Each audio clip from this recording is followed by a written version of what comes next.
things that we're getting from this morning and this afternoon's conference. This morning conference was about the energy crisis, the price of oil. The afternoon conference, which started about 4 o'clock, 4:30, they were talking about one of the American delegates. I wasn't told who exactly it was talking about the the concern that the American citizens have had with the housing prices going down, so they're not investing that money. So what they needed to do is they needed to create the illusion that everything is going well. So what they're going to do over the next year and a half is to bring the market back up to 1998, 1999 levels.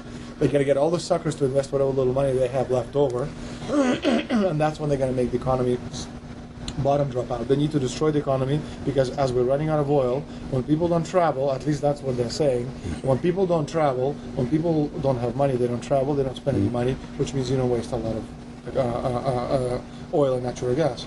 That's the afternoon conversation. So how does this source, just ballpark, so you have the sources. Well, actually, there are two people who are members of the Bilderberg Club. It's actual members. They're members of the Bilderberg Club who for years and years and years have been going and participating in all the conversations, and they've always been dead on, always. And last year they said the oil prices are going to go up to 150. At the time it was 39, went up to 76, basically doubled. If it doubles again, it's going to be back to where these people say. If they attack Iran, it will at us. Year after year, Estelin and other reporters like Jim Tucker are able to report on future events with stunning accuracy, all because they know the agenda of the Bilderberg Group. The Bilderberg Group sits at the top of the world power structure. 125 of the richest and most influential individuals on the globe make up its membership. From Istanbul, Turkey to Chantilly, Virginia, we have tracked the elusive Bilderberg Group. Bilderberg always insist on a media blackout. By June of 2008, we had already figured out that Barack Obama was the elite's puppet of choice. The national media claimed that during the weekend the Bilderberg Group was scheduled to meet, that Obama had speaking engagements set for Chicago and the Midwest. We knew better. In a classic bait-and-switch, the Obama campaign told the press corps to get on Obama's campaign plane, and that Obama would join them on the flight to Chicago. Campaign staff then slammed the door shut. The fawning press had been shanghaied as Obama's campaign aircraft lifted off without Obama. Robert, why were we not told about this meeting and that the senator wouldn't be on our flight until the doors were shut and we were about to taxi to take off? Again, we had a desire, Senator Obama had a desire to do some meetings. Others had a desire to meet with him tonight in a private way, and that's what we're doing. We set up these meetings. They're being done tonight. Again, Is there more than one meeting? Is there more than one person with whom? I'm not going to get into all the details of the meetings. I don't know that I've got a ton more different answers for all of your questions. Obama wasn't going to Chicago. He had a meeting to attend, a secret meeting. Initially, it was believed that the secret meeting took place at Clinton's Washington, D.C. home. Obama's spokesman denied that, but won't confirm where the former rivals met. He also declined to comment on their topics of discussion. For a day and a half, the mainstream media engaged in a wild goose chase, trying to find out where Hillary and Obama had gone. 3 cover stories later, the corporate press had to admit they had no idea where the 2 candidates had gone. And to this day, Clinton and Obama aren't talking.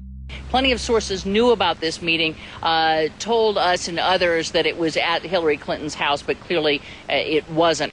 In 2008, the trail led us to the Westfields Marriott Hotel, right outside Washington, D.C. We just flew into Washington, D.C. We're driving to the Westfields Marriott. Tomorrow the hotel's closed throughout the week, into the weekend for the Bilderberg Group meeting. We're going to check in the night before. They're going to kick us out tomorrow. So we're going directly into the belly of the beast. The hotel will be filled with at least 5 spy agencies. CIA, Defense Intelligence, Mossad, European Union Security. We checked into the Westfields Marriott 48 hours before hotel guests were scheduled to be thrown out ahead of the annual meeting. The building was nestled in the heart of the military-industrial complex, with the National Reconnaissance Office and Raytheon just a stone's throw away.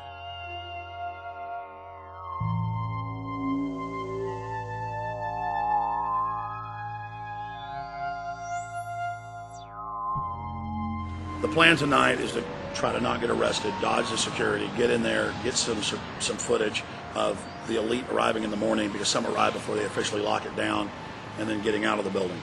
That's our plan. I'm also going to be getting a call by a international syndicated radio show, Coast to Coast AM with George Norrie, and all week he's getting briefings from me every night about things as they develop.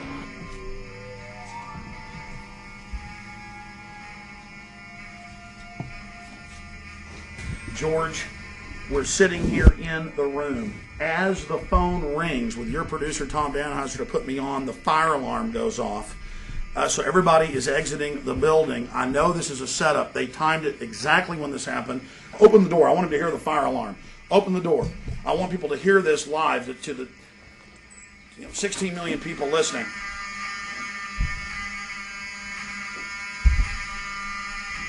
George, do you hear that?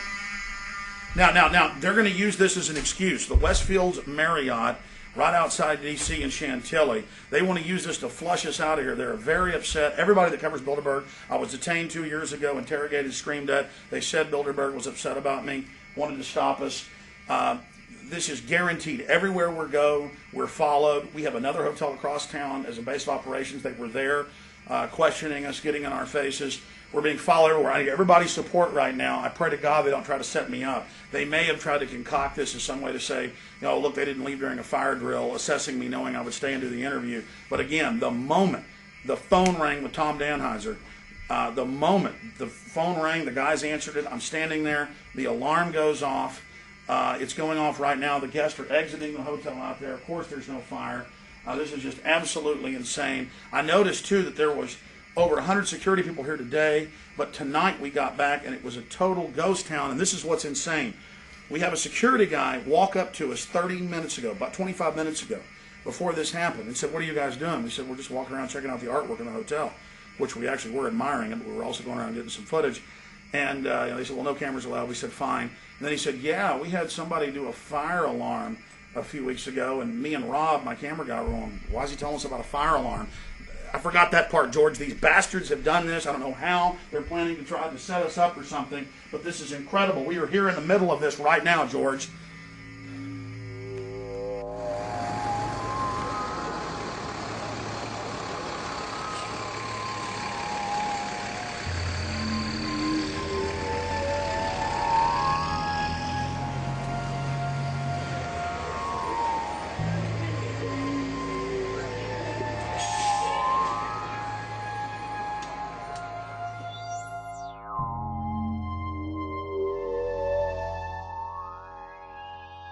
Stay there. Keep it locked.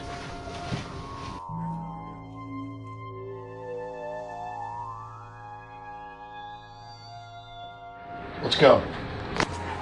Let's get out of here now, Richard. Let's screw around anymore. We got out of here on exactly the right time. Is this the way out? Yeah.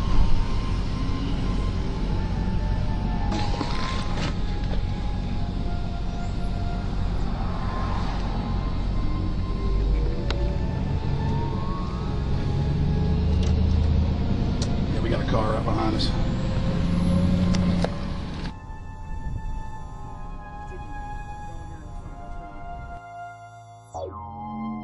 We made about, 5 turns and 6 turns, the same car's following us.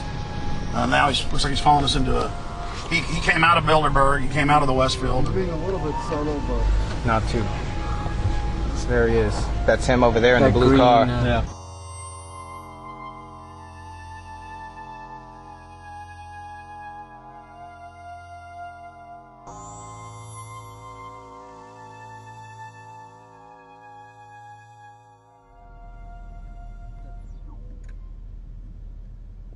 We're headed back to the Marriott here in Chantilly, Virginia, the scene of Bilderberg 2008. We've successfully infiltrated the last day and a half inside, got out with some great stuff. We've been tailed, and now we're going back to cover the dignitaries, the elitists, as they arrive. And right now is the prime time for them to start arriving for the next 3 or 4 hours. We took about a 30-minute break. I'm sure we missed a few, but it doesn't matter.